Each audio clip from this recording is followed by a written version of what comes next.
düşün bir dənə siqaret alım gəlirəm. Bu cümləni bundan sonra deyəndə bir neçə dəfə düşünəcəksən. Çünki indi sənə siqaret haqqında elə faktları deyəcəm ki, bir də o tüstüyə yaxın getməyəcəksən. Sözləndə siqaretin insanı necə sakitcə öldürdüyünü sənə danışıram. Deməli, hər il dünyada siqaret istifadəsi nəticəsində 8 milyondan çox insan həyatını itirir. Biabırçılıqdır.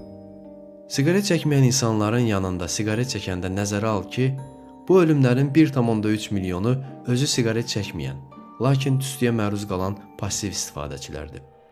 Siqaret çəkmək bədənin demək olar ki, hər bir orqanına zərər verir və insanın ümumi sağlamlığını pisləşdirir. Sən də deyirsən ki, bir dənə heç nə olmaz. Dünyada qarşısı alına bilən ölüm səbəbləri arasında siqaret birinci yerdə dayanır. Siqaret çəkən insanların ömrü çəkməyənlərlə müqayisədə orta hesabla 10 il daha qısa olur. Uzun müddət siqaret çəkənlərin təxminən yarısı bu vərdişlə əlaqəli xəstəliklərdən ölür. İndi bu yerdə mənə deyə bilərsən ki, mənim filan qohumum ya da qonşum var idi. O hər gün bir neçə qutu siqaret çəkirdi, amma sağlam idi, 95 yaşında öldü. Bax, belə tək-tük misalları sənin kimi başqalarından da eşitmişəm. Bu misallara cavabım odur ki, biz həmin adamların gündəlik həyat tərzini, necə qidalandığını, yuxu rejimini, hərəkətdə olub-olmadığını, genində hansı xəstəliklərin mövcud olduğunu, immunitetinin xəstəliklərə qarşı necə reaksiya verdiyini bilmirik. Bir də ki, bu misallar böyük miqyasda sadəcə istisnadır və ümumi statistikaya təsir etmir. Rus ruleti oyunundakı kimi kimsə həmin oyunda sağ qalırsa, bu həmin oyunun təhlükəsiz olduğu demək deyil. Siqaretin tərkibində təxminən 600 müxtəlif ingredient var. Bu maddələr yandıqda 7000-dən çox kimyəvi birləşmə yaranır. Səncə bu maddələrin ən azı 69-unun xərçəng xəstəliyinə səbəb olduğu elmi şəkildə sübut edilən siqaret tüstüsü necə faydalı bir şey ola bilər? Siqaretin tərkibindəki aseton maddəsi adətən dırnaq boyasını təmizləmək üçün istifadə olunur. Tüstüdəki sirkə turşusu saç boyalarında istifadə edilən maddədir. Siqaret çəkərkən bədənə qəbul edilən amonyak əslində ev təmizləyici vasitələrin tərkib hissəsidir. Siqaretin tərkibindəki arsenik maddəsi siçan zəhərində, butan isə alışqanlarda istifadə olunur. İnanmırsan, internet dövrüdür. Get araşdır, eyni faktı tapacaqsan. Tapmasan, şərtdə soruş, sənə göndərim. Növbəti maddə kadmiumdur ki, batareyaların tərkibində olan zəhərli metaldır. Ən təhlükəli maddələrdən biri olan dəm qazı avtomobildən çıxan zəhərli qazla eynidir. Tüstüdəki formaldehid meyitlərin çürüməsinin qarşısını almaq üçün istifadə edilən balzamlayıcı maddədir. Qatran isə yolların asfaltlanmasında istifadə olunan yapışqan maddədir və gedib ağciyərlərə yapışır. Maraqlıdır. İnsan niyə hər gün bədənini bu zəhərlə doldurub öz canına qəsd etsin? Bu əclaf siqaret dodağa dəydiyi andan etibarən istilik ağız boşluğundakı hüceyrələri yandırmağa başlayır. Sonra da diş əti xəstəliklərinin əsas səbəbi olur və diş itkisinə yol açır. Tüstü diş minasını saraldır və ağızda pis qoxu yaradan bakteriyaların çoxalmasına səbəb olur. Yəni bu zəhrimar elə ağıza girən kimi öz işini görməyə başlayır. Nikotin ağız boşluğundan qana sorulur və cəmi 10 saniyə ərzində beyinə çatır. Tüstü boğazdan keçərkən qırtlaq xərçəngi riskini kəskin şəkildə artırır. Tüstü nəfəs borusuna daxil olduqda oradakı kirpikli hüceyrələri iflic edir. Həmin bu tüklər normalda ciyərləri təmizləyir. Lakin siqaret onları yandırdığı üçün bəlğəm və mikrob ciyərdə qalır.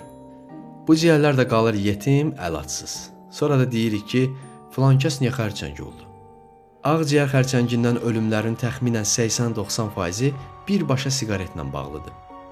Siqaret çəkərkən qana daxil olan dəm qazı oksigenin yerini tutur. Bu ürəyin bədəni oksigenlə təmin etmək üçün daha sürətli və gərgin işləməsinə səbəb olur.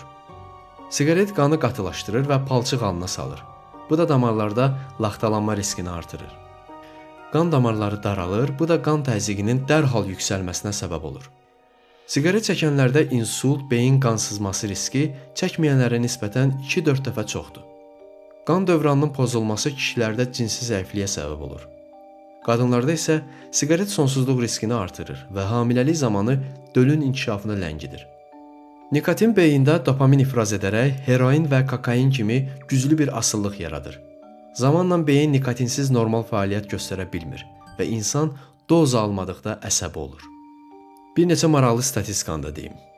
Siqaret hər il qiç, narkotik istifadəsi, alkoqol, avtomobil qəzaları və odlu silahla ölümlərin cəmindən daha çox insan öldürür.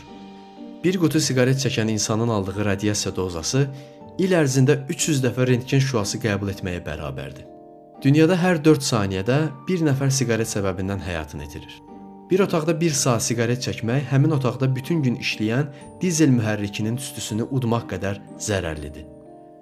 Ümid edirəm ki, bu faktları biləndən sonra siqareti tərk etmək barəsində bu dəfə ciddi düşünəcəksən və cəsarətli addım atacaqsan. Əgər siqareti tərk etsən, 12 saat sonra qandakı dəm qazı səviyyəsi normala dönəcək və oksigen artacaq. 2 həftədən 3 aya qədər müddətdə qan dövranı yaxşılaşacaq və ağciyər funksiyası 30%-ə qədər artacaq. Siqareti atmaqla 1-9 ay ərzində öskürə və tənginəfəsliyinin azaldığını görəcəksən. Həmçinin ağciyərdəki tüklər də bərpa olunacaq. Siqareti tərk edəndən 1 il sonra ürək-damar xəstəliyi riski siqaret çəkən birinə nəzərən yarı-bayarı azalır. Növbəti illərdə isə ağız, boğaz, qida borusu və ağciyər xərçəngi riski yarıya enir. Hələ bu harasıdır?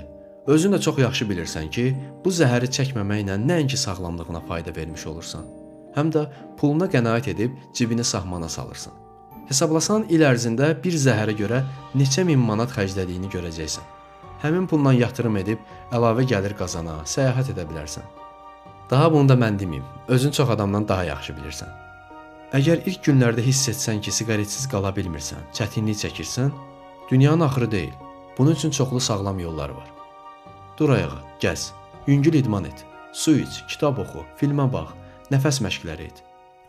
Fikrini daha faydalı şeylərə yönəlt və beyin getdikcə anlayacaq ki, əvvəl etmək istədiyin şey əslində sənin üçün zərərli və təhlükəlidir. Külqabını gözünün qabağından rədd elə, alışqana da at getsin. Səbirli ol, davam et. Hər gün siqaretsiz keçən gün sənin qələbəndir. Ağciyərlərinə də məndən salam deyərsən.